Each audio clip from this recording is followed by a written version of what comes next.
Hello everyone, कैसे हैं सभी लोग। तो आज हम लोग डिस्कस करने वाले हैं सीबीडी 2 का शिफ्ट 1 का पेपर, यानी जो पहला दिन का पेपर आया था उसमें कैसे क्वेश्चन आए थे। इसमें देखेंगे तो लगभग 15 से 20 क्वेश्चन ऐसे थे जिनको आप 10 सेकंड के अंदर लगा सकते थे। कुछ क्वेश्चन ऐसे थे जो कैलकुलेटिव थे और कुछ क्वेश्चन ऐसे थे जहां पे थोड़ा सा कॉन्सेप्चुअल चीज भी आपको नॉलेज में आना चाहिए। यानी अगर देखा जाए तो ओवरऑल पेपर इजी ही पेपर आया हुआ था और आज हम सीखेंगे किस तरीके से आपको एग्जाम में लगाना चाहिए क्वेश्चन को।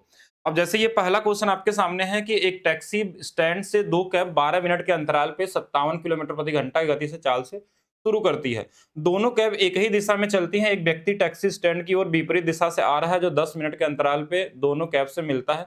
व्यक्ति की चाल ज्ञात कीजिए। अगर आप टाइम एंड डिस्टेंस पढ़े होंगे हमसे थ्योरी वाली क्लास, उसमें इस टाइप को बताया गया था अलग से, जब अंतराल में बसें चलती हैं। इनका ट्रिक भी बताया गया था, इनका कॉन्सेप्ट भी बताया गया था और डायरेक्ट ऑप्शन से कैसे लगाना ये भी बताया गया था। और दूसरा चीज कि ये ऐसा नहीं कि नया क्वेश्चन आया है, पहले से बहुत सालों से क्वेश्चन ऐसे पूछे जा रहे हैं। और दूसरा अभी एनटीपीसी सीबीटी 1 जो हुआ था 5-6 वाला, यानी 5 तारीख वाला जो था, उसमें भी ये क्वेश्चन था, बस वहां डेटा अलग था। वहां पे शायद ये चाल जो था 29 किलोमीटर प्रति घंटा कुछ ऐसे दिया था, सेम ही क्वेश्चन आया था। तो अब देखिए क्वेश्चन को लगाना कैसे है। पहला तरीका ये होना चाहिए कि अगर आपके पास ये स्पीड जो दिया है इसका 57 दिया है, यानी दूसरे की स्पीड भी इसी के मल्टीप्लिकेशन में मिलने वाली है क्योंकि रेशियो वही बनता है। और यहाँ पे 19 हमारे पास एक नंबर दिख रहा है, 19 से कटने वाला नंबर हो सकता है, तो हमने देखा 19 से कटने वाला ये भी नंबर है और 19 से कटने वाला ये नंबर है, तो हम बोलेंगे दो ऑप्शन आ गया, फिर तो हम कर नहीं सकते हैं। फिर हमारे पास आता है कि इसमें 3 भी है, तो 3 से कटने वाला नंबर ये नहीं हो सकता, ये वाला होगा, तो ये आंसर हो जाएगा हमारे पास। अगर इन दोनों के हिसाब से अगर देखा जाए तो कि 19 और हमारे पास दोनों से कटने वाला नंबर देखा जाए, तो यहाँ तो एक कॉमन तरीका हो गया। ये थोड़ा एडवांस जो लोग सोच सकते हैं उनके लिए होगा। दूसरा इसका एक ट्रिक तरीका भी बताया गया था कि ऐसे सभी क्वेश्चनों के लिए एक छोटा सा ट्रिक बताया गया था कैसे लगाते हैं हम लोग। जैसे एक की चाल अगर 57 है, दूसरे की चाल निकालनी है, तो जो देखिए ये 12 मिनट का गैप है, एक इन लोगों का 10-10 मिनट का गैप दिया, इनका जो डिफरेंस होता है वो ऊपर और जो दोनों में छोटा वाला होता है उसको नीचे कर लेते हैं और ये सीधा सीधा आपका 11.4 आ जाएगा। देखिए एक पॉइंट यहाँ लगेगा, 2 से गुना कर लेंगे। ये तरीका तो आपके पास था ही ट्रिक वाला, लेकिन कॉन्सेप्ट क्या बोलता है इसको लगाने का, यानी कॉन्सेप्ट क्या होता है। जैसे हम मान लेते हैं एक डिस्टेंस है और डिस्टेंस हम मान लेते हैं कि हमारे पास 57 ही है, या फिर हम मान लेते हैं कि हमारे पास ये 12 जो है, ये 12 किलोमीटर या 12 मीटर की दूरी है, जिसमें अगर कोई एक पॉइंट है जहां पे दोनों मिलते हैं, तो एक तरफ इसको लगता है 10 मिनट आने का, इसको लगता है 10 मिनट, यानी इसका मतलब कि इस 12 ही दूरी में अगर एक को 10 लगा, दूसरे वाले को 2 लगा होगा।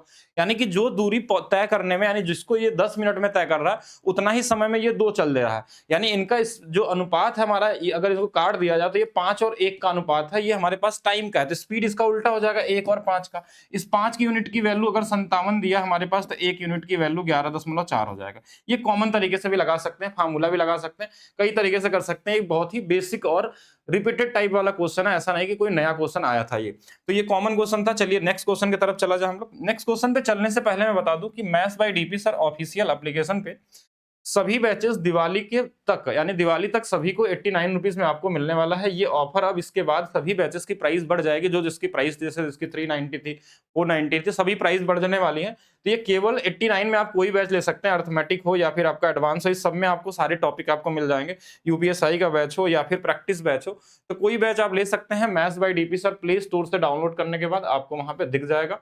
चलिए आगे चलते हैं, बाकी सभी क्वेश्चनों को हम लोग देखेंगे किस तरीके से लगाना है। अब ये कोई क्वेश्चन था नहीं, ये कॉमन क्वेश्चन, ऐसे सिंप्लीफिकेशन के 3-4 क्वेश्चन आपके एग्जाम में देखने को मिले थे, तो ये आप खुद से कर लेंगे। कॉमन कैलकुलेशन वाले हैं, यानी कि अब ये देखिए ये वाला हमारे पास 2 आ जाएगा, ये वाला 36 आ जाएगा और ये वाला हमारे पास 25 और माइनस में 11, यानी कि 2 आ जाना चाहिए। आप एक बार चेक कर लीजिएगा 2 ही आ रहा है, क्या आ रहा है हमारे पास, ठीक है। तो 2 आ जाना चाहिए आंसर में। चलिए नेक्स्ट आप देखते हैं नेक्स्ट वाला क्वेश्चन। क्या इस क्वेश्चन को प्रॉफिट लॉस का जो आपको क्लास कराया गया था स्पेशली सीबीटी 2 के लिए, वहां पे बताया गया था जेएसएम वाला तरीका, और इस टाइप के क्वेश्चन भी बताया गया था। एक नहीं 3-3 क्वेश्चन एक ही क्लास में बताया गया था, मात्र 25 क्वेश्चन के अंदर में, कि मैंने बताया था कि इसी में से आपको 3 में से कोई ना कोई मिल जाएंगे। और यहाँ पे क्वेश्चन क्या है, जेएसएम वाला तरीका होता है, बहुत कॉमन तरीका है। देखिए क्वेश्चन में क्या बोला, during the sale 50% of goods are sold at 45% profit, यानी हम 50% जो था, पहले हम इनके पार्ट्स का अनुपात निकालते हैं, ये पहले सामान की बात करते हैं 50%। फिर क्वेश्चन में क्या बोला, 30% जो था, यानी कि जो क्वेश्चन में अलग दिया होगा कि शेष माल में 30%। तो देखिए अगर हम 100% मान लेते हैं कि टोटल सामान 100% था, इसमें 50% को इसने बेचा है, इस 50% को बेचा था इसने कितने के लाभ पे, 45% के लाभ पे।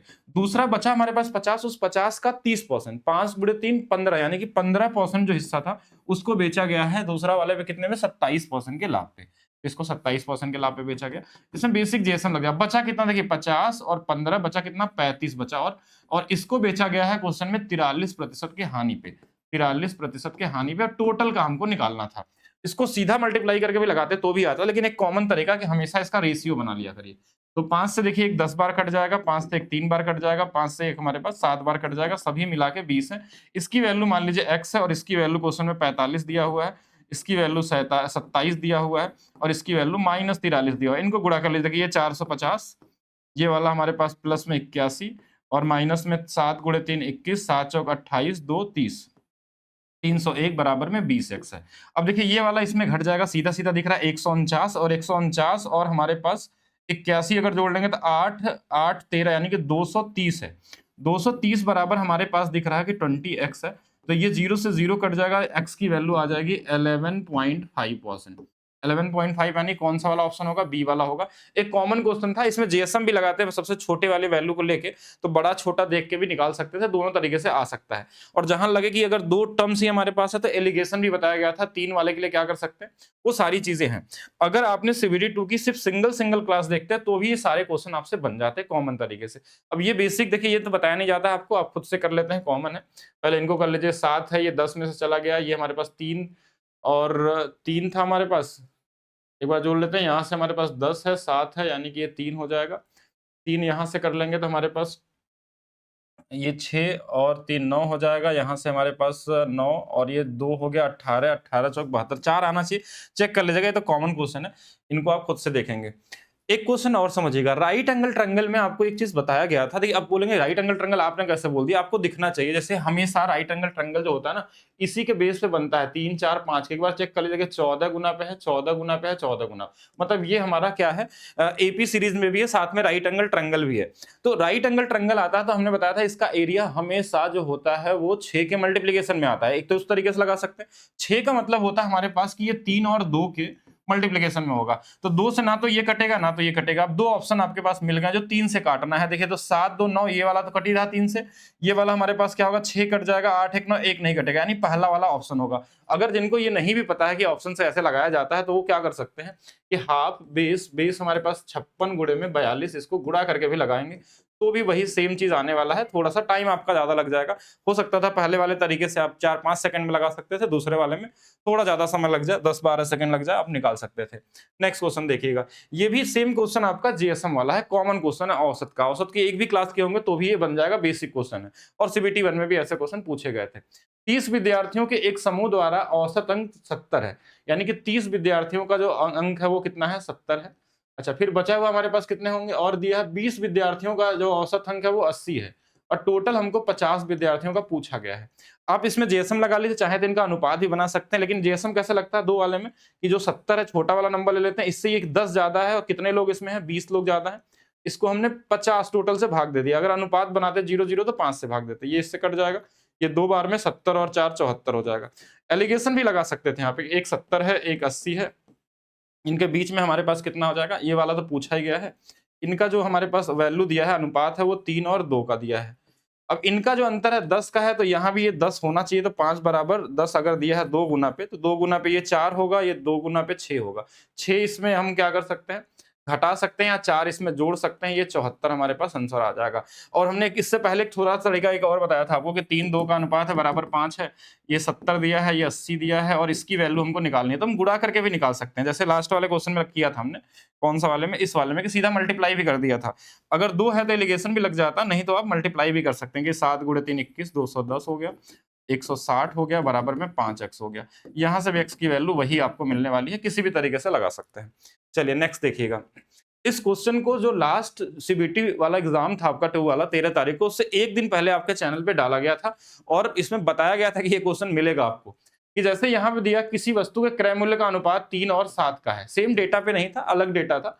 पहले वाले को 14% का लाभ अर्जित हुआ, यानी कि इसमें 14%, ये पिछला ही क्वेश्चन के जैसा है, और दूसरे वाले पे 11% की हानि हो गई। दोनों मिला के 10 लोगों पे कितना होगा, इसकी वैल्यू x। आप देखिए यहाँ एलिगेशन लगा सकते हैं, यहाँ पे आप जीएसएम लगा सकते हैं, लेकिन अगर माइनस में आ जाए ना तो आपको एलिगेशन या उसमें लगाने में थोड़ी दिक्कत होगी, तो सीधा गुणा कर लीजिए, 14 या 42, प्लस में 42 आ जाएगा, माइनस में 77 आ जाएगा, बराबर में 10x आ जाएगा। इनको घटा लीजिए, देखिए ये वाला 5 आ जाएगा, ये 3 आ जाएगा, माइनस में है 10 से एक भाग काट देंगे अगर जब आप, तो ये पॉइंट लग जाएगा, यानी माइनस में 3.5। माइनस में आने का मतलब ये हुआ कि हानि हो रही है, ठीक है।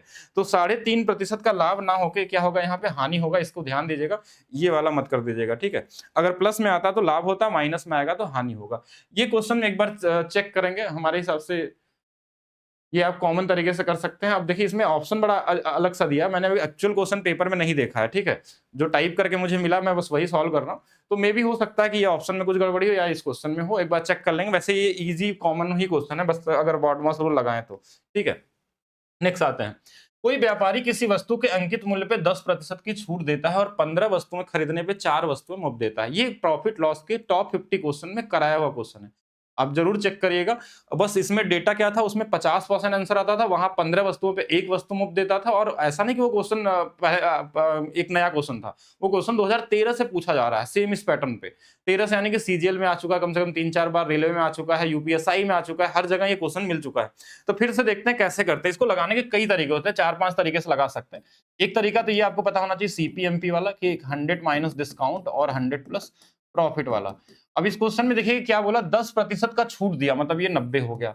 उसके बाद भी इसको लाभ होगा, लास्ट में देखिए बोला 35% का लाभ है, मतलब इसमें जोड़ देंगे 135। एक तो ये चीज आ गई हमारे पास। लेकिन इसमें एक चीज और दिया रहा था क्वेश्चन में, आर्टिकल के बारे में, कि 4 वस्तुएं मुफ्त देता है जब हम 15 वस्तुएं खरीदते हैं। यानी कि एक्चुअल में उसका पैसा कितने का लगा, 19 वस्तुओं का, लेकिन उसने पैसे लिया कितने का, तो बोलेंगे 15 का ही लिया। तो इससे डिवाइड कर लेते हैं, बस यही आपका आंसर आ गया। सीपीएमपी का अनुपात आ गया, जो जिससे कट जाए, 15 से 9 बार में कट जाएगा, 9 से ये 10 बार में कट जाएगा, यहाँ ऊपर में 10 बचा, इधर 19 आ गया। अगर इसको 100 बनाएंगे तो ये 190 हो जाएगा, तो लाभ सीधा सीधा 90% दिख रहा है।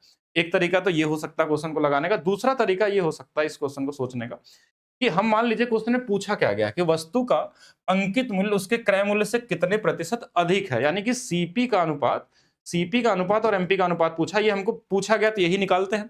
फिर लेकिन ये अनुपात कुछ तो बढ़ा के लिखा गया होगा, इसमें हमने फिर क्या बोला, 10% का छूट दे दिया। पहले मान लीजिए सीपी का एमपी लिखा, फिर 10 का छूट दे दिया, तो 10 से 9 हो गया। फिर एक छूट और दिया कि 15 के जगह पे 4 मुफ्त दिया, यानी कि हम बोलेंगे कि 19 वाले सामान को हमने 15 रुपए में बेच दिया। अच्छा, इसके बाद हमारा ये जो रिजल्ट है, क्वेश्चन में बोला कि 35 का लाभ हो रहा है, इसको 9 बटा में 20 बोल सकते हैं, यानी 20 वाली वस्तु हमारे पास 27 में बेची गई। ये रिजल्ट हमारे पास है, ये सीपीएमपी चाहिए हमको। तो चलिए सीपीएमपी निकालना, जो इधर कट जाए काट, जैसे 9 से ये 3 बार में कट जाएगा, 3 से ये 5 बार में कट जाएगा, 5 से ये 2 बार में कट जाएगा, और 2 से ये 10 बार में कट जाएगा। इधर 10 बचा है, इधर 19 भी बचा है, ये 19 इधर आ जाएगा, यानी सीपी और एमपी का जो अनुपात होगा, इधर वाला 10 है और इधर वाला 19 आ गया। मतलब इधर का इधर मल्टीप्लाई जो बचा रहा कर देते हैं, जो इधर बच जाता है उसको इधर कर दे, इधर कुछ बचा नहीं था। तो यहां से भी देखेंगे तो आप 9 बटा में 10, ये कितना आ जाएगा, 90% का प्रॉफिट हो जाएगा। तो रेशियो से भी लगा सकते थे, आप चाहें तो और भी तरीके सोच सकते हैं, ज्यादा कंफ्यूज नहीं करते हैं, इसी से 2 से काम चलाइए आप लोग। कौन सी संख्या 39 से डिविजिबल है? नंबर सिस्टम की पहली क्लास में बताया गया था सीबीटी 2 के। और जिनको भी सीबीटी 2 का एग्जाम देना है यूजी लेवल वाला ने, तो वही सेम बैच से आपका काम हो जाएगा जो सीबीटी 1 की सीबीटी 2 का बैच पहले से कराया गया है। उससे ज्यादा करने की जरूरत नहीं है, अलग से नहीं पढ़ना आपको। ये देखिए 13 गुणे में 3 है, यानी कि 3 से पहले कटने वाला नंबर देख लीजिए। तो पहले हमने देखा ऑप्शन, ये 9 कट जाएगा, 5 2 7 2 9 6, ये पहला ऑप्शन 3 से कट गया था। क्यों नहीं, इसको हम लोग 13 से भी काट के देखते हैं। अगर 13 से काटना है तो 13 से काटने का कई तरीके होते हैं। एक तो देखिए हमारे पास 13 है, तो 13 गुणे 3 39, अगर हम कर लेंगे तो ये 4, यानी कि अगर यहां से देखा जाए तो ये 39 40 बनाने के लिए 1 जोड़ना पड़ेगा, यानी 4 से गुणा करके हम उसमें पीछे वाले में जोड़ के भी लगा सकते हैं। लेकिन एक तरीका और होता है किसका, 7 11 13 वाला, कि आप 3-3 का पेयर बना के घटा सकते हैं। जैसे इसमें 3-3 का पेयर बनाएंगे तो 625 माइनस में 092, तो ये वाला 3 आ जाएगा, ये 12 में से 3, ये 5, 533 को आप चाहें तो 13 से डायरेक्ट भाग दे दीजिए, क्योंकि काटना आसान है। 13 चौक के 52, 13 एकम 13, यानी ये वाला तो कट गया। अगर आपको लगता है कि नहीं इससे नहीं करना, तो ये वाला रूल लगा सकते थे, 39 वाला सीधा सीधा, ये 4 से गुणा करना है और जोड़ देना है। इसे लास्ट वाले में 4 से गुणा करेंगे, 4 तिया 12, 12 इसमें जोड़ लेंगे, तो ये वाला 5 और 6, देखिए अब ये 65 कट रहा है। ऐसे भी कर सकते हो, ऐसे हम शुरू से सब में भी कर सकते थे, दोनों ऑप्शन आपके पास है। लेकिन जब पहला ये ऑप्शन मिल गया तो फिर हमको आगे जाने की जरूरत नहीं थी। नेक्स्ट क्वेश्चन, ये क्वेश्चन आपको कई बार बताया जा चुका है ट्रिक वाली क्लास में, हर जगह कि ऐसे क्वेश्चन को कैसे लगाना है आपको। कि जैसे क्वेश्चन में क्या बोला, 2 कर्मचारियों का वेतन का अनुपात 3 और 4 है, 3 और 4 दिया है। यदि पहले कर्मचारी के वेतन में 10 की वृद्धि हो गई और दूसरे में 20 की वृद्धि हो गई, तो वेतन का नया अनुपात। इनको कोई वैल्यू मत मानिए, 10 की वृद्धि हुई तो 110 से इसमें गुणा करिए, इसमें 120 से, जिसका भी बोल दे। यानी कि ये वाला नंबर जो कुछ कटने वाला तो काट सकते हैं, 0 से 0 कट जाएगा, ये 33 आ जाएगा, और ये वाला हमारे पास कितना आ जाएगा, 48 आ जाएगा। देखिए अब ऐसा नहीं कि इसको आंसर कर देगा, अभी 3 से कट रहा है 11 बार में, 3 से कट रहा है 16 बार में, तो बस ये वाला आंसर हो जाएगा। हम ऑप्शन से भी कर लेते हैं कि 11 से कटने वाला, लेकिन 3 ऑप्शन था, इसलिए हमने ऑप्शन से नहीं किया। कई-कई जगहों पे ऑप्शन से भी काम हो जाता है हमारा। नेक्स्ट क्वेश्चन, ये क्वेश्चन कहीं न कहीं देखिए अगर देखा जाए तो कॉन्सेप्ट लेवल पे क्वेश्चन था। इसमें कोई जुगाड़ नहीं लगा सकते थे, और अगर कुछ जुगाड़ बनेगा भी तो इसको हम लोग देखेंगे कि इसमें क्या चीज़ें पॉसिबल हो सकती है। क्वेश्चन मैंने एनालाइज़ जब करवा रहे थे एनालिसिस, तो उसमें ही बताया था कि इस तरीके का क्वेश्चन आपके एग्ज़ाम में पूछा गया था। एग्ज़ैक्ट नहीं डेटा था, इसलिए हमने उसको सॉल्व नहीं किया था। ये कॉमन क्वेश्चन है, जैसे क्वेश्चन में क्या बोला कि एक हमारे पास क्या है कि बेलन है जिसके बारे में डेटा यहाँ तक दिया है, और उसको पिघलाकर 2 शंकु बनाए गए हैं, और शंकु का आयतन का अनुपात दिया है और ऊंचाई दी गई हुई है। तो पहले और बाद वाले पृष्ठीय क्षेत्रफल में प्रतिशत परिवर्तन निकालना है कि कमी हो रही है या वृद्धि हो रही है, तो कॉमन तरीके से निकल सकता है। लेकिन एक चीज ध्यान समझिएगा, क्या पूछा था? पृष्ठीय क्षेत्रफल नहीं, पहले और बाद वाले समतल पृष्ठीय क्षेत्रफल, मतलब आधारों का क्षेत्रफल। लेकिन एक चीज का ध्यान रखिएगा, जब हम किसी बेलन की बात करेंगे तो इसमें 2 समतल होते हैं, ये वाला, तो इन दोनों का क्षेत्रफल। और जब हम किसी कोण की बात करते हैं तो इसमें एक ही नीचे में होता है और एक इधर नीचे में होता है, यानी कि इन दोनों का क्षेत्रफल और इसमें इन दोनों का क्षेत्रफल को देखना है कि किससे कितना ज्यादा हुआ या कम हुआ, परसेंटेज में बताना था चेंजेस के बारे में। तो चलिए लगाते हैं क्वेश्चन। बेलन है तो देखिए, बेलन का अगर मैं बात करूं तो ये बहुत इजी तरीके से निकाल सकते थे। कैसे? कि इसका हमारे पास रेडियस कितना दिया हुआ है, 7 दिया हुआ, और ऊंचाई 20 दिया हुआ है। तो हम आसानी से बोल देंगे ये जो पाई आर स्क्वायर है, पाई इंटू 7 का स्क्वायर, तो 7 का स्क्वायर 49 पाई होगा। पाई के साथ ही रखिए, पाई को वैल्यू मत रखिएगा। ये हमारे पास 1 का आ गया नीचे वाले का। तो सेम ऊपर वाले का भी आएगा, तो इसमें 2 से गुणा कर लेंगे, तो इसका जो समतल का क्षेत्रफल होगा वो 98 पाई होगा। ठीक है, ये इनका आ गया। अच्छा, इसका आयतन कितना होगा? तो बोलेंगे आयतन तो ऐसे निकलता है, पाई आर स्क्वायर एच से निकलता है। तो पाई में ही रहने देते हैं, आर की वैल्यू 7 है, 7 का स्क्वायर 49, एच की वैल्यू 20 है। तो ये हमारे पास आयतन हो गया। अब फिर बोला कि यही जो आयतन था ना, वो 3 और 4 के अनुपात में बांट दिया गया था शंकु में। तो अब देखिए 7 की वैल्यू यहाँ काटे तो 7 से 7 बार कट जाएगा, कितना बच जाएगा? 20, 7 दूना 14, यानी 140 पाई बार में कटने वाला, यानी 14 तिया 42। एक शंकु का आयतन 420 पाई है, 14 चौक के 56, 560 पाई है। ये दोनों शंकुओं का अपना अपना आयतन है, लेकिन इससे आंसर नहीं आने वाला है, क्योंकि आपको यहां से क्या निकालना था? उसका पाई आर स्क्वायर निकालना था, जो नीचे में सर्कल होता है उसका एरिया निकालना था। तो रेडियस की वैल्यू आपके पास पता होना चाहिए। अब देखिए, इसमें चाहते तो आप 154 वाला रूल भी लगा सकते थे, लेकिन हम क्या करते हैं, ऐसे सॉल्व कर लेते हैं कि देखिए इसका अगर निकालना होगा तो इसका आयतन कैसे निकलेगा? 1/3 पाई आर स्क्वायर, एच की वैल्यू 35 दिया है और इसकी वैल्यू 420 पाई दिया हुआ है। तो थोड़ा कैलकुलेशन देखिए, पाई से पाई कट जाएगा, और 7 से 5 बार, 7 से 60 बार, 5 से 12 बार, 12 तिया 36, आर की वैल्यू 6 आ गई। एक तो 6 आ गया, यानी इसका रेडियस 6 आ गया। अच्छा, दूसरे वाले का निकालेंगे तो 1/3 पाई आर स्क्वायर इंटू में 35 बराबर में दिया है 560 पाई। पाई से पाई कट जाएगा, 5 से 7 बार, 5 से 5, 7 से 5 बार, और 7 वाटे 56, 80 हो जाएगा, और 5 से 16 बार में 16 तिया 48। आर स्क्वायर की वैल्यू 16 गुणे में 3 है, यानी आर की वैल्यू 4√3 आ जाएगी, यानी इसका रेडियस 4√3 आ गया। तो देखिए ये दो हमारे पास रेडियस आ गए, तो इनका हम सरफेस एरिया तो बड़े बेस वाला एरिया तो बहुत आसानी से निकाल सकते हैं। क्या होता है? पाई आर स्क्वायर, तो 6 का स्क्वायर 36 पाई, इसका स्क्वायर कर देंगे तो कितना आ जाएगा? 4 का स्क्वायर 16 तिया 48 पाई। अब इन दोनों को अगर जोड़ दिया जाए तो कितना आ जाएगा? 8 6 14, और 4 3 7 1 8, 84 पाई आ गया। यानी हमारा जो ओवरऑल आंसर आने वाला है यहाँ पे, वो क्या आने वाला है? यहाँ से देख लीजिएगा कि 98 पाई पहले था समतल का क्षेत्रफल, अब बाद में 84 पाई हो गया है। इनको आप काट लीजिए, 14 से 7 बार, 14 से 6 बार, यानी 1 की कमी हुई है 1/7, और 1/7 की वैल्यू होती है 14 सही 2/7% की कमी होगी। यानी कहीं ना कहीं एग्जाम में टाइम टेकन था, अगर पहली बार आपको मिला होगा तो सभी के लिए होगा, लेकिन कॉमन क्वेश्चन था। ऐसा भी नहीं कि कहीं पे ऐसा कैलकुलेशन था जो नहीं कर पाते। एक कॉमन तरीके से क्या था कि एक बेलन था, इसका आयतन हमने निकाला, इसको 3 4 के अनुपात में बांट दिया, इनके आयतन से इन दोनों का रेडियस निकाल दिया, इसका रेडियस ये आ गया। पाई आर स्क्वायर से देखिए 6 का स्क्वायर 36 पाई, इसका कितना 48 पाई, दोनों को जोड़ दिया 84 पाई था। इसका कितना था? 98 था। 98 से 84 घट गया कितना? तो बोलेंगे 7 और 6 का अनुपात है 1/7। 1/7 की वैल्यू कितनी होती है? कमी हुई है 14 होल 2/7% की। तो अच्छा क्वेश्चन है, ध्यान रखिएगा, रिपीट हो सकते हैं। नेक्स्ट क्वेश्चन देखिएगा, ये भी एक छोटा सा कैलकुलेशन वाला क्वेश्चन था। देखिए दोनों क्वेश्चन आपको अभी, इससे पहले वाला भी टाइम टेकन था, ये वाले में भी देखिए क्वेश्चन में ऐसा नंबर दिया है कि ईंधन की कीमत 3 क्रमिक महीनों में 3 बार कम होती है, लेकिन चौथे महीने में इतना परसेंट बढ़ जाती है। अभी तक सीजीएल मेंस में भी जो क्वेश्चन आए थे ना, वहां पे भी 3 ही चेंज पूछे जाते हैं, यहाँ पे 4 चेंजेस हैं, और ऐसा नहीं कि बहुत इजी डेटा के साथ है, ठीक ठाक है। ईंधन की मूल्य की तुलना में चौथे महीने में उसकी कीमत में कितने प्रतिशत की वृद्धि या कमी हुई है? तो कॉमन तरीका हम मान लेते हैं कि 100 था, उसका वैल्यू कितनी थी? 100 था। पहले क्या बढ़ गया? देखिए अगर 2 रहता, 3 रहता तो हम बेसिक सक्सेसिव से भी लगा लेते, x plus y x y by 100 आसानी से बन जाता। इसमें क्या है, इन तीनों का लगाने के बाद 65 को लगाने में आपका टाइम बहुत ज्यादा बर्बाद हो जाएगा। तो आप क्या करिए, 10% 1/10 होता है, ये 9/20 होता है, ये 1/10 होता है, तो ये क्या हुए, कमी हुई है। तो ये देखिए 9/10 हो जाएगा, ये वाला 9 कट जाएगा, 11/20 हो जाएगा, और ये वाला 9/10 हो जाएगा। फिर उसके बाद ये बढ़ा है, इसको क्या लिखते हैं हम लोग? तो बोलेंगे 13/20 होता है। 13 बचे 65, यानी कि 20 से अगर 20 था तो 13 बढ़ जाएगा तो 33 हो जाएगा। इतना ही करना है। देखिए ये 10, ये 10, ये इसको काट दिया। जो वैल्यू आएगा उसको 100 में बस घटाना है। देखिए यहाँ पे भी अप्रॉक्स दिया है, नहीं तो हम कुछ और भी तरीका लगा सकते थे। अब इसमें देखिए 11 नंबर है, 11 नंबर है तो गुणा करना बहुत ही आसान होता है अगर 11 से मल्टीप्लाई करना होता तो। जैसे 9 गुणे 9 81, 81 में इसका 3 से गुणा कर लीजिए, 81 गुणे 3 कितना होता है? 243 होता है। अब हमारे पास एक 11 बचा है, एक 11 यहाँ भी बचा था, 3 से तो हमने कर दिया है। एक 11 से गुणा करने का तरीका वैदिक में इसमें क्या होता है? 3 जोड़ दीजिए, 4 3 7 हो जाएगा, 4 2 6 हो जाएगा, और ये 2 हो जाएगा।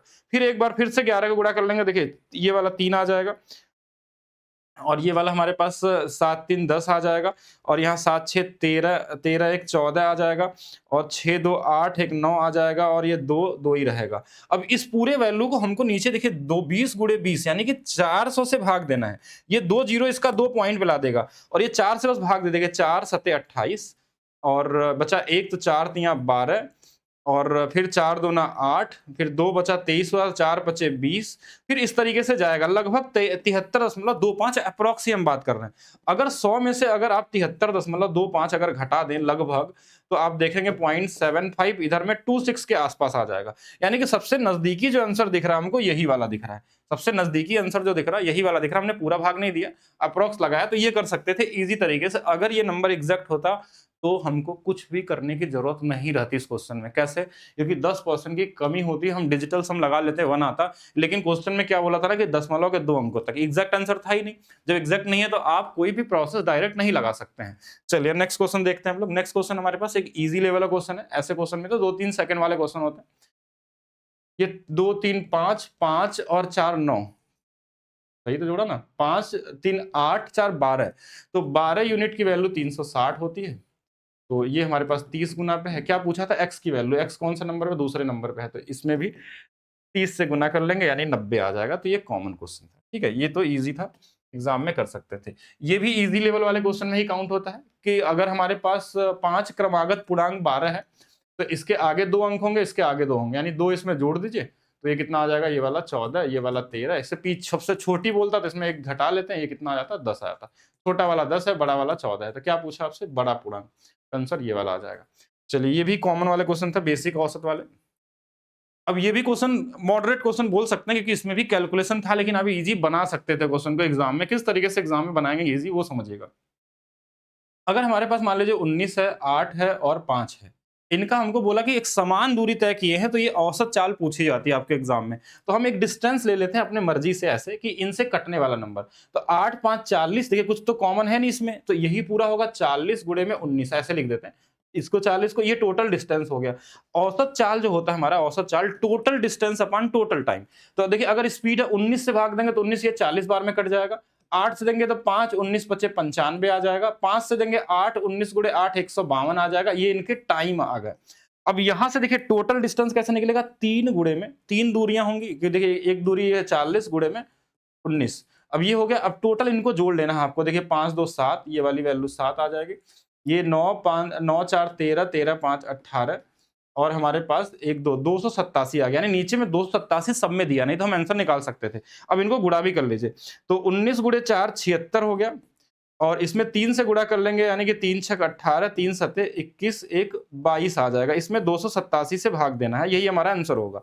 अब इसमें ये कितने बार भाग जा सकता है सिर्फ ये चेक करिएगा। तो 300 लगभग है, 3 से 7 बार जा सकता है। 8 बार ले जाएंगे तो ज्यादा हो जाएगा, तो 7 बार वाला एक ही ऑप्शन में है, तो यही हमारा आंसर होगा। आगे आपको कैलकुलेशन नहीं करना है, लेकिन हाँ कुछ तो करना ही था यहाँ पे।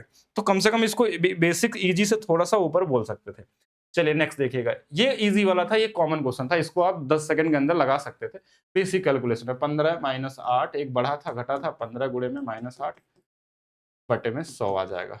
तो ये 7 माइनस में 1.2 आ जाता, और ये 5.8 आ जाता। तो ईज़ी क्वेश्चन में था ऑप्शन नंबर सी। तो ये कुछ तो देखिए अभी तक जितने देखे उसमें 2 क्वेश्चन ऐसे थे जो थोड़ा कैलकुलेशन थे, लेकिन इतने क्वेश्चन तो आएँगे। अब ये भी आपका कहीं न कहीं कैलकुलेटिव वाला क्वेश्चन था आपको, अगर कहीं देखा जाए तो अगर भारित औसत पूछा गया है, तो इसको हमको क्या होता है एक डेटा दिया रहता है, उनका वेट दिया रहता है। जैसे ये वाला वेट हमारे पास दिए हुए हैं, हम क्या करेंगे पहले इनके ग्राफ बना सकते हैं, चाहे तो डायरेक्ट भी लिख सकते हैं, जैसे 17 है, 12 है, 23 है, 45 है और 301 है। इसके बाद हमारे पास नंबर क्या है? तो ये 29 था, वेट जो दिया था 87 दिया था, 15 दिया था, 26 दिया था और 18 दिया था। तो आपको क्या करना होता है, इनका गुणा करना होता है। एक बार मान लीजिए नंबर है और एक वेट है, इन दोनों का मल्टीप्लाई करके हमको यहाँ लिखना होता है। टोटल जो हमारे पास वेट ये वाला है, सॉरी नंबर ये वाला है। तो इनको जोड़ के इनको पहले देखिए, पहले तो मल्टीप्लाई कर लीजिए सभी का। अब बोलेंगे मल्टीप्लाई करने में टाइम तो जाएगा, तो बिल्कुल जाएगा।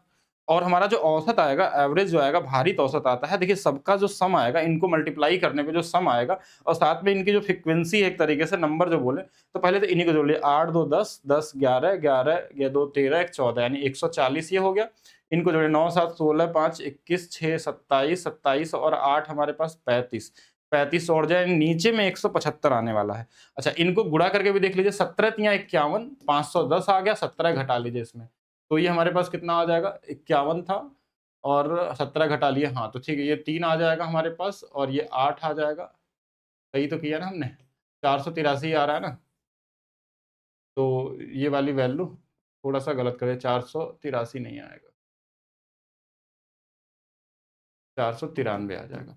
अच्छा इसको करेंगे तो जैसे 12 अट्ठे 96, तो 960 हो गया, 12 सत्ते 84, इनको जोड़ लेंगे तो ये वाला देखिए 4 आ जाएगा, 4 आ जाएगा, 100 आ गया। 23 है तो 15 दूना 30, 3 हमारे पास आ गया 300 और 15 तिया 45, तो 345 आ गया। सही तो जोड़ा ना, 15 दूना 15 और ये हो गया। 26 करना है तो पहले 9 से देखिए, इसमें 3 इसका गुणा कर लीजिए, जैसे 78 आ गया, 78 में 15 का गुणा कर लीजिए, ब्रेक करिए 15 सत्ते 105, 1000 15 अट्ठे 120, इसको जोड़ लिया, थोड़ा जितना ईज़ी कर सकते हैं, तो उसके हिसाब से आपको करना होगा। फिर इसमें 18 तिया 54 यानी कि 5400 ये हमारे पास हो गया, 18 एकम 18 यानी 54 18 आ गया। अब ये वाली वैल्यू जो हमारे पास है, इन सभी को जोड़ के ऊपर रखना होगा, फिर डिवाइड करना होगा। अब ये कहीं न कहीं कैलकुलेटिव तो है, लेकिन एग्ज़ाम में अगर दिया तो करना पड़ेगा। अब इसमें ईज़ी क्या कर सकते थे हमारे हिसाब से, कि आप इनका डिजिटल सम निकाल लीजिए, नीचे वाले का डिजिटल सम निकाल के फिर इनको सॉल्व कर लीजिए कि जिस ऑप्शन में अगर डिजिटल सम अलग-अलग है, तो आपका कैलकुलेशन थोड़ा ईज़ी हो सकता था। और किसी को डिजिटल सम थोड़ा पहले से करना था, तो यहीं से डिजिटल सम निकाल के मल्टीप्लाई कर लेता। इनका मल्टीप्लाई करके डिजिटल सम निकाल लिया, इनका फिर जब देखिए बाद में जोड़ना है, देखिए नीचे वाले का डिजिटल सम कितना आएगा, 7 5 12, एक 13 यानी कि हमारे पास 13 जो आ गया वो 4 आ जाएगा, ठीक है? यही तो होगा। ऊपर वाले का डिजिटल सम देखें तो यहाँ पे हमारे पास 7 है, यहाँ पे 4 3 7 है, 9 जुड़ता नहीं, 4 4 5 1 9 ये भी नहीं जुड़ेगा, 5 4 9 यहाँ से 3 जुड़ेगा, यहाँ से 7 2 9 ये नहीं जुड़ने वाला, 8 1 9 जुड़ने वाला, 9 नहीं जुड़ने वाला, तो 7 3 10 हो जाएगा। और 10 और कहीं न कहीं हमारे पास एक डेटा कहीं गड़बड़ हो रहा है क्या इसमें? क्योंकि 10 यानी 1/4 0.25 तो इसमें किसी का दिख ही नहीं रहा मुझे। तो पूरा ही जोड़ के करना पड़ेगा, चलिए पूरा ही जोड़ लीजिए, ठीक है? तो अगर कैलकुलेशन सही होगा तो वैसे तो आ जाना चाहिए। तो चलिए इनको जोड़ लेते हैं। पहले देखिए जिन जो 4 डिजिट का नहीं उसको 4 डिजिट बना लीजिए, ठीक है? जैसे 4 डिजिट वाला, तो पहले इनको जोड़िए 1, 1, 2 और 2 और 5 7, तो 7000 तो यही हो गए हमारे पास। अच्छा फिर इनको दूसरे डिजिट को 4 3 7 1 8 4 12, 1200 ये हो गए हमारे पास। ठीक है? तो 8200 तो हमारे पास यही बन गया। अच्छा इसके बाद तीसरा डिजिट है 9 4 13, 13 और 4 हमारे पास 17, 17 और 7 कितना हो जाएगा, 24 4 28, तो 280 ये वाला हो गया। लास्ट वाला 4 3 7, 7 5 12, 12 12 और 8 हमारे पास कितना आ जाएगा, 20, यानी कि हमारे पास 20 यही वाला है। तो यहाँ से हमारे पास 0 आ जाएगा, यहाँ से 8 2 10 आ जाएगा और यहाँ से हमारे पास ये 2 ही तो जोड़ना था ना हमारे पास, 4 और 4 8400। कोई एक डेटा कहीं कम कर दिया हम लोग, अगर यही आ रहा है तो ठीक है, कोई दिक्कत नहीं, 8400 ही लिख देंगे। और 8400 को हमको क्या करना है, डिवाइड कर लेना है 100। एक बार कैलकुलेशन ज़रूर चेक करेंगे हम लोग, क्योंकि 8400 अगर हमारे पास है, तो एक जीरो डिजिट के हिसाब से डिजिटल सम मैच नहीं कर रहा, मतलब कहीं न कहीं कैलकुलेशन में कुछ गलती किया गया है। एक बार सब लोग ध्यान से देखेंगे कहाँ पे किया गया है। और मैं अगर कॉमन सेंस से बताऊँ तो देखिए लास्ट में अगर 5 है तो 0.45 दोनों आ सकता है, ये तो नहीं होगा, अब ये सभी हो सकते हैं ऑप्शन फिर तो। क्योंकि ये अगर लास्ट में 25 दिया है तो ये सबको दे सकता है, लास्ट में 5 भी दे सकता है, 4 भी दे सकता है। 5 से कटने वाले दोनों नंबर आते हैं, यानी ये तीनों ऑप्शन में से कोई ना कोई एक होगा। अगर मैं इसको अप्रॉक्स लगाऊँ, चलिए ठीक है, अगर मान लीजिए अप्रॉक्स कैलकुलेशन होगा तो भी आंसर तो आ ही जाएगा हमारा। ठीक है, तो अगर अप्रॉक्स काटना तो 25 से पहले काट लेते हैं इसको 7 बार में और 25 से काट लेते हैं 4 बार में, यानी कि 84 गुणे में 4 हो गया और बटे में 7। अप्रॉक्स आंसर तो निकल ही जाएगा और अप्रॉक्स निकलेगा तो कितना आ जाएगा, 4 चौक के 16 या इसको भी काट लेते हैं 7 12 12 चौक 48, यानी जो हमारा आंसर आया वो 48 के सबसे पास वाला होगा। अब देखिए ये 48 के बाद तो मतलब बी वाला तो 100% सही है इसका आंसर, लेकिन कहीं न कहीं कैलकुलेटिव था और ये ज़रूर एग्ज़ैक्ट डेटा तो नहीं आया है, ठीक है? एक बार ज़रूर चेक करिएगा सभी लोग, लेकिन जो अप्रॉक्स हमने कैलकुलेशन किया उसके हिसाब से ये आंसर 100% सही है और इसीलिए डिजिटल से मैच नहीं कर रहा था, नहीं तो हम डिजिटल से हम सीधा लगा के भी कर सकते हैं, लेकिन एग्ज़ाम में अगर आपका दिमाग नहीं काम किया, तो फिर पूरा ही करना पड़ जाता है, तो इसको ध्यान दीजिएगा, ये 100% सही होगा, ठीक है? चलिए नेक्स्ट देखते हैं हम लोग। नेक्स्ट क्वेश्चन दिया है कि धारा की दिशा में चाल दिया है, धारा के विपरीत दिशा की चाल दिया है और किसी स्थान तक जाने और वापस आने में कुल 25 घंटे लगे हैं। नाव द्वारा तय की गई दूरी एक कॉमन चीजें हैं, जैसे कोई एक जगह गया और आया, तो इस चीज में हम क्या करेंगे, 2 चाल दिया है, हम सीधा औसत चाल निकाल लेते हैं। सेमी डिस्टेंस गया 2s1 s2 अपान में s1 प्लस s2, ये बोटन स्ट्रीम में आपको बताया गया था। इस केस में क्या होता है, डाउन स्ट्रीम अप स्ट्रीम, नीचे में down stream plus up stream, ये वाला फार्मूला लगा लेते हैं, यानी कि 2 गुणे में 125 गुणे में 25 बटे में 125 और 25 कितना हो जाएगा, 150। ये हो गया स्पीड और इसको टाइम से गुणा कर लीजिए, 25 घंटे में चले हैं। 25 से ये 6 बार में कट जाएगा, 2 से ये 3 बार में कट जाएगा। 25 गुणे 6 125 कितना होता है, 3125, ये तो आपको पता होना चाहिए। 3 से कट जाएगा ये 10 बार में, 3 दहा में 30, 12 3 चौके हो गया, 3 एकम 3 हो गया और बचा कितना, 2/3। तो 1041 सही 2/3, यानी ऑप्शन नंबर सी आपका क्या होगा, राइट आंसर होगा। ये इजी लेवल में ही था, थोड़ा कैलकुलेशन बोल सकते थे इसमें, ठीक है। नेक्स्ट क्वेश्चन, ये आप खुद से कर लीजिएगा, ये कॉमन क्वेश्चन है, ये आप कर सकते हैं। ये भी कॉमन क्वेश्चन था इस बार भी, जैसे क्या है कि ऐसे क्वेश्चन सीबीटी 1 में, एएलपी में हर जगह पूछे गए थे। जैसे ये बोल दिया x जो है इसके व्युत्क्रमानुपाती है y³ - 1 के, तो हम इस कांस्टेंट को हटाने के लिए बराबर में हम यहाँ पे k लगा लेते हैं, कि चलिए k हो गया। अब x की वैल्यू एक बार, y की वैल्यू 4 दिया, तो अगर यहाँ 4 रखेंगे यहाँ पे इस वाले जगह पे, तो 64 - 1 ये 63 आ जाएगा और यहाँ x की वैल्यू तब क्या आती है, यहाँ पे 6 आती, तो k की वैल्यू यहाँ से 6 गुणे में 63 हो जाता है, ये k का मान हो गया। फिर बोला इसी कंडीशन में आपको एक बार और अप्लाई करना है, चाहे तो इसका रिलेशन भी डायरेक्ट बना सकते हैं। कब, जब y का मान 8 हो तो x का मान क्या होगा। अगर इसकी वैल्यू तो 6 गुणे में 63 आ गई थी, इसकी वैल्यू 8 रख देंगे तो 512 - 1 511 है। 7 से 9 बार में काट लीजिए, 7 से 73 बार में कट जाएगा, 6 9 54 बटे में 73 हो जाएगा। थोड़ा कैलकुलेशन है, आप कर सकते थे ऐसा, मतलब सीबीटी 2 के हिसाब से ये कॉमन ही है क्वेश्चन, एक तरीके से देखा जाए तो।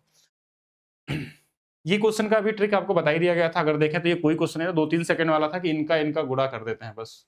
5 देखिए 5 गुणे 4 20 20 25 100, तो 100 आंसर आ जाएगा। बाकी आप निकाल भी सकते हैं, ये कॉमन क्वेश्चन में आते हैं, ठीक है, ये बताया भी गया था। ये भी आप कर सकते हैं खुद से। डिविजिबल बाई, देखिए अब ये क्वेश्चन एग्जाम में दिया था कि किससे कटने वाला, अगर एक कॉमन सेंस लगाते तो ये 2-3 सेकंड वाला क्वेश्चन था। मैंने बताया था ना कि आपके 15-20 क्वेश्चन ऐसे आए थे जिनको आप देख के लगा सकते थे 10 सेकंड के अंदर में। इसके लास्ट में 0 दिख रहा है, मतलब ये जरूर 10 से या 5 से तो कटने वाला नंबर होगा और ये एक ही ऑप्शन में दिया हुआ है। इस समय 5 है ही नहीं तो कटेगा ही नहीं, इसको तो चेक ही नहीं करना था, सीधा सीधा आंसर कर देना था कि यही वाला होगा, 35 होगा। 3 घंटिया, ये भी कॉमन क्वेश्चन है, बेसिक एलसीएम एचसीएफ में सब लोगों ने पढ़ा होगा कि 12 15 और 18 मिनट के अंतराल में बजती है। इन्हीं का सिर्फ एलसीएम ले लेते हैं, उतना मिनट बाद, यानी 180 आएगा। 180 का मतलब 3 घंटा होता है, मिनट में था ये। तो 10 बजने में 3 घंटा और जोड़ देंगे तो ये हमारे पास 1 बजे बजेंगे, तो ये भी कॉमन क्वेश्चन में ही था। नेक्स्ट देखते हैं, ये भी कॉमन था, ये तो मैंने बता भी दिया था आपको पहले भी कि एक जगह 8% रेट है, एक जगह 6% कंपाउंड इंटरेस्ट है। तो 8 वाले रेट कितना आता है, 8 दूना 16 और 8 का स्क्वायर 64, ये 2 साल। 6 वाले क्या था, 6 का डबल 12, 6 का स्क्वायर 36, इनका अंतर निकाले, 14 में से 6 गया 8, यहाँ 5 यानी कि 2 और ये 4, तो 4.28% निकालना था इस 25,000 का। तो हमने बताया था 2 जीरो से परसेंटेज कट जाएगा, 1 जीरो से ये 42.8 हो जाएगा। इसमें 25 से सिर्फ गुणा कर देना है।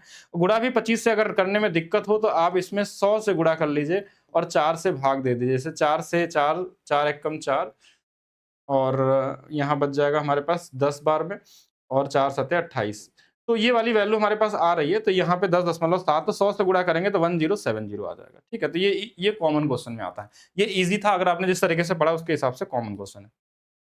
नेक्स्ट क्वेश्चन, इस क्वेश्चन को अंतिम वाले दिन आपको पढ़ाया गया था, उसमें मैंने बताया था कि ये वाला पढ़ के जाइएगा, परसेंटेज चेंज वाला जो आता है, ये भी आता है और कहीं न कहीं ये टाइम टेकन था एग्ज़ाम में, क्योंकि इसको ऑप्शन से नहीं बना सकते थे, क्योंकि बहुत सारे क्वेश्चन इसमें ऑप्शन से ही बनते थे। लेकिन यहाँ पूछ लिया था क्या 1 पेन और 2 नोटबुक की कीमत। तो यहाँ कोई नंबर कॉमन नहीं था, इसलिए ऑप्शन से जाना थोड़ा-सा मुश्किल था, इसलिए क्वेश्चन से आपको सॉल्व करना पड़ेगा। पहला इक्वेशन क्या है, ये 4 पेन है और 5 नोटबुक है, इनकी जो वैल्यू है वो 130 है। दूसरा इक्वेशन हमारे पास बहुत सिंपल सा है कि 25% पेन की कीमत बढ़ता है और 20% कम होता है नोटबुक की कीमत। 2 पेन और 4 नोटबुक। तो ये 25% अगर बढ़ेगा, एक का अगर मान लीजिए ₹1 कीमत रहा होगा, 25% बढ़ जाएगा तो 1.25 हो जाएगा। और अगर हम ₹1 पे 0.25 बढ़ रहा था, 2 पेन रहेगा तो कितना बढ़ जाएगा? 0.25 ₹2.5 हो जाएंगे, मतलब ₹2 वाला क्या हो जाएगा? ₹2.5 हो जाएगा पेन का। और प्लस अगर इसमें बोला था कितना, 20% कम हो जाना, 20% कम होने का मतलब 0.8 हो जाना। 8 चौके 32, यानी कि सीधा-सीधा निकाल सकते हैं 3.2 एन की जो कीमत है, वो ₹82 हो जाती है। एक पेन, अब यहाँ से इसको सॉल्व करके आपको निकाल लेना है, ये कौन सी वाली वैल्यू होगी आपसे कैसे। अब इसमें देखिए एक ही ऑप्शन है कि इसमें आप 2.5 का गुणा कर लीजिए, इस वाले में 4 से गुणा कर लीजिए, 2.5 से करेंगे, देखिए ये वाला भी 10 यहाँ लिख देते हैं। 10 पेन और 2.5 का गुणा करेंगे तो ये हमारे पास 12.5, 25 गुणे 5 और ये हमारे पास 130 गुणे में 2.5 हो जाएगा। अच्छा, दूसरे वाले नीचे वाले में करेंगे तो ये भी 10 पेन हो जाएगा और 4 तिया 12 और 128 ना, तो ये 12.8 नोटबुक हो जाएगा। इसकी वैल्यू हमारे पास कितनी आएगी, 82 गुणे में 4, तो ये हमारे पास 308 हो जाएगा। 4 दूना 8, 4 8 32, नहीं 4 दूना 4 32, 328 हो जाएगा। इसका कर लें तो हमारे पास 25 है, तो 13 गुणे 25, 325 होता है। तो अब यहाँ से देखिए इनको काट सकते हैं, माइनस माइनस इसको लगाइए ऊपर वाले में, ऊपर वाला छोटा है, ये कट जाएगा। इसमें देखिए 0.3 एन की जो वैल्यू आ गई, 3 आ गई, तो एन की वैल्यू हमारे पास 10 आ गई। 3 कैसे, क्योंकि इनका डिफरेंस 3 ही का है। तो एन की वैल्यू 10 है, तो किसी इक्वेशन में रख सकते हैं तो दूसरी वाली वैल्यू आ जाएगी, इसी में रख लें। अगर 10 रखेंगे तो ये 50 घट जाएगा हमारे पास इसमें से, तो 80 और 4 से काट देंगे, यानी पी की वैल्यू 20 आ जाएगी। तो क्या पूछा गया था आपसे, एक पेन मतलब 20 और 2 नोटबुक है, तो 10 दूना 20, यानी कि 40 आपका क्या होगा यहाँ पे राइट आंसर होगा। लेकिन कैलकुलेशन था ही इसमें, और दूसरा जुगाड़ नहीं लगा सकते थे। और बस इतना बेसिक नॉलेज हो कि इसको इसको कर सकते हैं, इस तरीके से लगाते हैं, इसको ध्यान रखना है, और बताया भी गया था आपको। एक शर्ट का अंकित मूल्य जो है, एक दुकानदार अंकित मूल्य में 5 और 15% की 2 क्रमागत छूट देता है, विक्रय मूल्य और अंकित मूल्य में के डिफरेंस। ये कॉमन क्वेश्चन है, इजी क्वेश्चन है। 5% का मतलब 1/20, 3/20, अगर रेशियो से लगाना चाहें तो 20 से 1 घट जाएगा तो कितना आ जाएगा, तो बोलेंगे 19 आ जाएगा, और 20 से 3 घट जाएगा तो बोलेंगे 17 आ जाएगा। तो अगर 400 रुपए का रहता है तो देखिए 17 9 153, 3 आ जाएगा, 17 एकम 17 और 15, 17 15 हमारे पास कितना हो जाएगा, 15 15 323 हो जाएगा। कितने का डिफरेंस है, तो बोलेंगे 77 का डिफरेंस है। तो यही पूछा गया था, कितने की छूट मिली। 77 मतलब 11 से कटने वाला नंबर, 2 1 3, ये 11 से कट रहा है, ये नहीं कट रहा है, तो यही आएगा। बाकी इसकी वैल्यू भी देख सकते थे, कितना दिया था 1200, तो कितना हो जाएगा 3 गुना पे, तो इसका भी 3 गुना कर लेते, तो पहला वाला ही सही था। तो ये कॉमन क्वेश्चन में ही आएगा, इजी वाले क्वेश्चन में काउंट होगा। इसको और भी तरीके से डायरेक्ट भी निकालते सक्सेसिव, तो भी निकाल सकते हैं कितने परसेंट का छूट हुआ है, और उसी छूट का इतना परसेंट भी निकाल सकते थे, तो भी आंसर मिल जाता आपके पास, मतलब सक्सेसिव से भी लग जाता था। एक मशीन की कीमत 10% की दर से ह्रास हो रही है, मतलब कमी हो रही है, तो ये भी इजी लेवल वाला ही है कि 10 से 9 होगा, 10 से 9 होगा, 2 साल ही बोला था ना, 2 वर्ष बाद, तो 10 से 9 होगा, तो 100 से 81 हो जाएगा। इसके आगे देखिए 3 जीरो लगा है, तो आप भी 3 जीरो लगा दीजिएगा, बस यही आपका आंसर हो जाएगा। ठीक है, कॉमन क्वेश्चन में ये आता है। नेक्स्ट देखा जाए तो ये भी कॉमन क्वेश्चन था, इजी था, 2-3 सेकंड वाला, कि 5 दूना 10, 10% निकाल देते 500 आता। तो कुछ क्वेश्चन ऐसे थे आपके जो 15-20 क्वेश्चन जिनको आप 10-10 सेकंड के अंदर लगा लेते। कुछ क्वेश्चन ऐसे थे जहां पे आपको 30-40 सेकंड भी देना था, जहां कैलकुलेशन करना था, और 1-2 क्वेश्चन ऐसे थे जहां कैलकुलेटिव थे। अगर आप सही टाइम बनाते तो आसानी से कर सकते थे। ये कमेंट करके बताइए कितना आएगा इसमें, ये कॉमन वाले क्वेश्चन में। 3 संख्याओं का औसत 49 दिया है। पहली संख्या दूसरी की दोगुनी है और दूसरी संख्या तीसरी की दोगुनी है।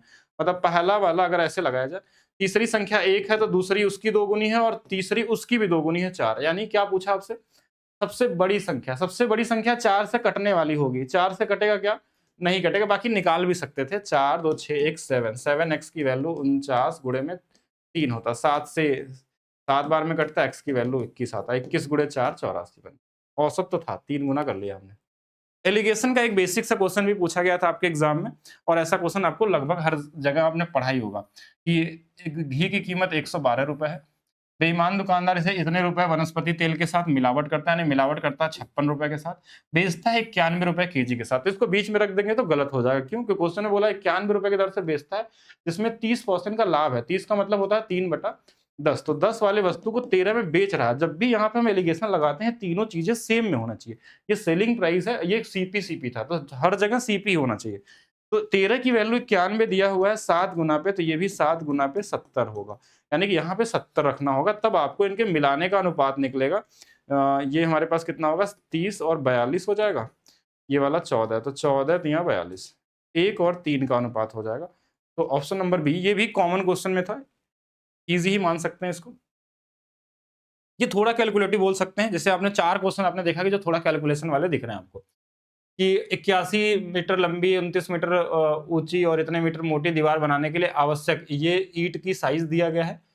रेत और सीमेंट का मिश्रण दीवार के कुल आयतन का 40%। देखिए, टोटल आयतन पहले निकाला जाए अगर कॉमन तरीके से, कि 81 गुणे में 29 गुणे में 0.8, इसका 60%। ध्यान रखिएगा, क्यों 60 यहाँ लिखा? क्योंकि 40% इसमें वो होगा, क्या होगा, सीमेंट बालू होगा, तो इसका 60% डिवाइड कर दीजिए किसमें, 72 सेंटीमीटर है, तो इसको पॉइंट लगा लीजिए, 0.5 एंड 0.2, यही आपका आंसर होगा। एक बार जरूर चेक करिएगा कि इसके क्वेश्चन में यहाँ डेटा होता है में कोई चेंज है या नहीं है, एक बार चेक कर लेंगे। बाकी इसको भाग दे देना है आपको। और मेरे हिसाब से जो नीचे नंबर इसमें 29 दिया है, तो देखिए डिविजिबिलिटी रूल भी चेक कर सकते हैं ऑप्शन में, अगर एग्जैक्ट नंबर होगा तो। ठीक है, ये जरूर चेक करिएगा, क्योंकि एग्जैक्ट नंबर तो इसमें मेरे हिसाब से तो नहीं दिख रहा कहीं से कटते हुए। क्यों? 0.25 है, अगर हम 60% नीचे 100 भी बना लेते हैं, अगर इसको, अगर 60% में 100 तो 25 बन जाएगा, कहीं कटने वाला है नहीं। अच्छा, दूसरा 72 भी है, तो एक तो कट जाएगा 9 से 8, तो ये वाला इसको काट देगा। ठीक है, ये एक यहाँ से निकल जाएगा और यहाँ 9 बचेगा, तो भी तो 9 का मल्टीप्लिकेशन भी आएगा, 5 काटेगा नहीं 9 को, 25 होगा नहीं। यानी कि ये तो फिक्स है कि 29 तो क्वेश्चन में रहेगा ही रहेगा। तो 29 की डिविजिबिलिटी रूल चेक कर सकते हैं, और साथ में आप 9 से कटने वाला नंबर भी चेक कर सकते हैं। 9 से कट जाएगा 6 4 10, और 10 3 13, ये नहीं कटने वाला। 7 2 9, 7 2 9, ये नहीं कटने वाला है हमारे पास। और 7 2 9, 8 6 14, 15 हो जाएगा। और यहाँ पे 5 4 9 8 1 9, ये वाला तो कट रहा है, तो ये वाला आंसर हो जाएगा। बाकी आप चेक कर सकते हैं पूरा कैलकुलेशन करके। हो सकता है कि ये हमारे हिसाब से पॉइंट में भी आंसर आया, तो हो सकता है इसके नजदीक हो। एग्जैक्ट आंसर मैं इसको नहीं मान रहा हूँ अभी फिलहाल में। आप लोग एक बार जरूर चेक कर लीजिएगा कि क्या ये वैल्यू आंसर सही दिया है। एग्जाम में जो क्वेश्चन आया यही था, क्योंकि एग्जैक्ट आंसर नहीं आएगा, अगर पॉइंट में भी आता है तो लगभग उसके बराबर हो जाएगा। ठीक है, जरूर चेक करेंगे। निम्नलिखित में कौन सा सबसे बड़ा है? ये तो आपको सिखा दिया गया था पहले एग्जाम से, नंबर सिस्टम वाले में, कि जैसे 19 बटा में अगर 43 है, तो अब इसको भाग दीजिए। 19 दूना 38, देखिए 1 बटा में 2 से ज्यादा बार भाग जाएगा। ऐसे ये 13 है, तो 13 तिया 39, 1 बटा 3 दशमलव से ज्यादा आएगा। ऐसे 20 है, ये तो सीधा कट जाएगा 1 बटा में, देखिए 2 से 19 बार में कट जाएगा, यानी 1.9 आने वाला है, 1.9 आएगा। दूसरा वाला क्या है हमारे पास, 23 दूना 46, तो 2 से थोड़ा सा कम है, 2 से थोड़ा सा कम है, यानी अब इसको बोल सकते हैं कि 1/1.956, जो भी बोले, इससे तो थोड़ा सा बड़ा ही होगा, क्योंकि ये एग्जैक्ट कट रहा है, थोड़ा सा ज्यादा होगा। अगर आपको पूछा जाए सबसे बड़ा, तो जिसका बेस सबसे छोटा होगा वो सबसे बड़ा होगा। अगर आपसे ये बोला जाए कि सबसे छोटा कौन सा होगा, तो सबसे छोटा कौन सा, जिसका बेस सबसे बड़ा होगा वो हमारा सबसे छोटा होगा। यानी कौन सा नंबर था हमारे पास, ये दूसरा नंबर ये देखिए, लार्ज, ये स्मॉलेस्ट है, सॉरी स्मॉलेस्ट, और ये वाला लार्जेस्ट। तो जिसका बेस सबसे छोटा वो सबसे बड़ा होगा, और जिसका बेस सबसे बड़ा वो सबसे छोटा होगा। मतलब उल्टा चलेगा, छोटे वाले का बड़ा, बड़े वाले का छोटा होता है। तो ये 35 के 35 क्वेश्चन थे। इसमें अगर आप औसत स्कोर की मैं बात करूं, तो एक अच्छा स्टूडेंट इसमें आसानी से 32 प्लस स्कोर कर सकता है, और जो सुपर प्रो वाले मेथड वाले हैं वो 35 में 35 भी करने वाले होंगे। ऐसा बहुत बड़ा टास्क नहीं है इसमें, कैलकुलेशन भी रहता है, अप्रॉक्स भी रहता है, क्वेश्चन हो सकते हैं कुछ ऊपर नीचे भी लिख के दे देते हैं, गलती भी कर देते हैं, तो उसके हिसाब से भी देखा जाए तो 100% स्कोर करने वाले हैं। एक ठीक ठाक स्टूडेंट इसमें 32 प्लस स्कोर कर सकता है, यानी मिनिमम। और एक औसत स्टूडेंट के लिए ये 30 प्लस मार्क्स वाला था। औसत यानी कि जो कॉमन तरीके से पढ़ा वो भी 30 प्लस बना सकता है, लेकिन टाइम का भी गेम था इसमें कि किसकी स्पीड कितनी थी। कई सारे ऐसे लोग होंगे जो पूरा अटेम्प्ट ही नहीं कर पाए होंगे, क्योंकि क्वेश्चन में कैलकुलेशन होता है, दिमाग घूम जाता है एग्जाम के समय में और सारे चैप्टर बनाते समय। तो कौन किस तरीके से सोचता है उस पर भी डिपेंड करता है, क्योंकि कई लोगों को आते हुए भी एग्जाम में नहीं बना पाते हैं। तो इसलिए प्रैक्टिस हम लोग करते हैं, कैसे आप स्पीड में क्वेश्चन को करेंगे, कैसे जुगाड़ में करेंगे, कहीं क्वेश्चन में टाइम बचाएंगे तभी तो कहीं लगा सकते हैं। तो ओवरऑल आपने कैलकुलेशन वाला क्वेश्चन की मैं बात करूं तो इसमें कौन कौन सा था, ये थोड़ा कैलकुलेशन वाला था, जो ये ईज़ी लेवल है आपका। मैं कैलकुलेटिव लेवल बता देता हूँ कौन-कौन सा था आपके लिए। ये कॉमन क्वेश्चन है, कॉमन क्वेश्चन है, कॉमन क्वेश्चन था, कॉमन था, यानी कि ये था। ये वाला थोड़ा कैलकुलेशन था, यानी इसमें आप कम से कम 30 से 50 सेकंड तक आदमी बर्बाद कर सकता है इसमें, ज़रूरत पड़ने पे, ठीक है। दूसरा हमारे पास ये वाला क्वेश्चन कौन-सा था हमारे पास, डू ईयर, ये तो ईज़ी वाला था, ठीक है, ईज़ी है। ये भी ईज़ी वाला था, ये भी कॉमन्स देख के करने वाला है, ये भी ईज़ी है, ये भी ईज़ी था, ये भी ईज़ी था। अभी तक 1 ही मिला ना हमको, 1-2 मिले थे। 2 के अलावा हमारे पास ये तीसरा था, यानी 3 क्वेश्चन आप देख सकते हैं और 3, 3, 3 ये कॉमन था, थोड़ा कैलकुलेटिव लेकिन कॉमन वाला। कॉमन, कॉमन ये कैलकुलेटिव था, यानी 4 क्वेश्चन आपके कैलकुलेशन वाले मिल गए, 5 मिल गए।